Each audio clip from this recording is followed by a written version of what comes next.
Allah itu yang ditunggu Allah dari kita, supaya Allah itu mengeluarkan kita dari jalan keluar.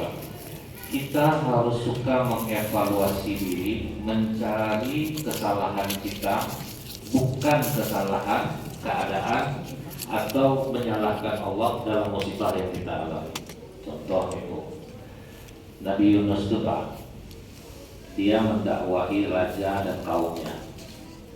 Jadi Nabi Yunus ini orang miskin, mendakwahi raja, jadi nggak masuk tuh. Jadi raja itu disepelekannya Nabi Yunus Pak. Dari sini kita tahu bahwa dari zaman dulu tuh, kalau kita miskin itu agak kurang didengar orang. Jadi kalau kita miskin rapat, diam aja lah, terima aja lah. Karena memang dari dulu Pak, tidak bisa dipungkiri tuh. Jangan nanti kita terkecil-kecil hati, tidak ada guna rapat, pendapat orang tidak didengar. Memang macam itu kan dari dulu. Kenapa pula perlu kita kecil-kecil hati, Pak? Mau macam itu.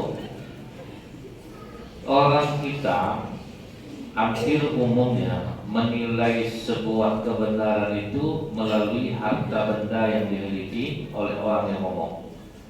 Kalau dia kaya, itu lebih mudah didengar orang. Jadi jangan salah Bu. Rasulullah itu untuk dakwah orang kaya siapa yang turun? Abu Bakar Siddiq, karena dia kaya Pak. Nah, jadi yang selevel dicari Bu. Jadi untuk orang kaya itu Utsman bin Affan, Abdurrahman bin Auf, Abu Bakar Siddiq. Jadi tidak ada yang berani nolak Pak, karena orang-orang kaya yang ngomong.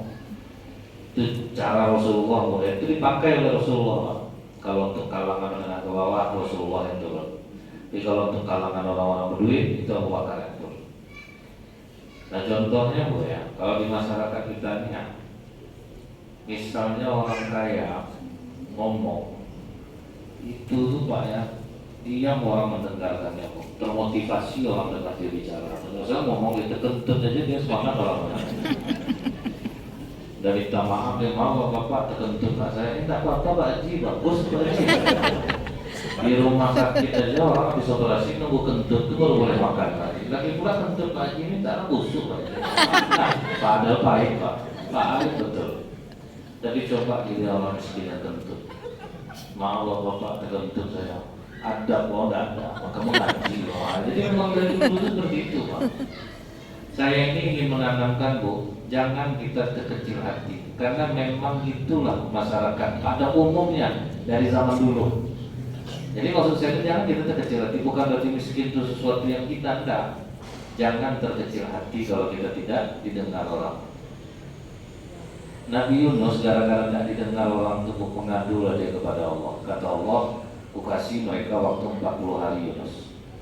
Kalau tidak didengarnya kau, aku turunkan azab.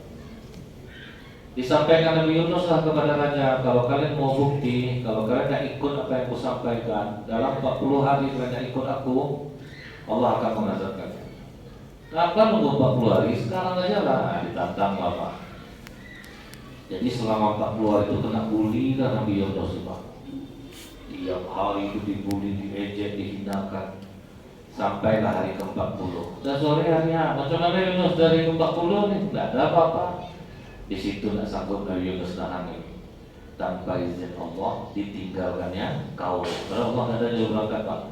Kalau Rasulullah kan diperintahkan hijrah Pak. Nabi Yunus sudah sedih hati ditinggalkannya Bu. Kemudian Allah sulitkan Nabi Yunus dalam perjalanannya itu.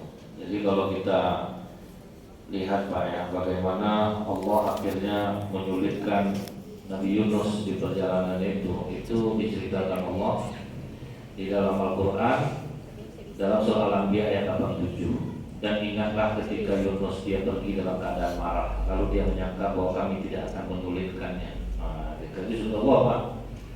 Naik dia ke kapal Bu, tinggi Pak.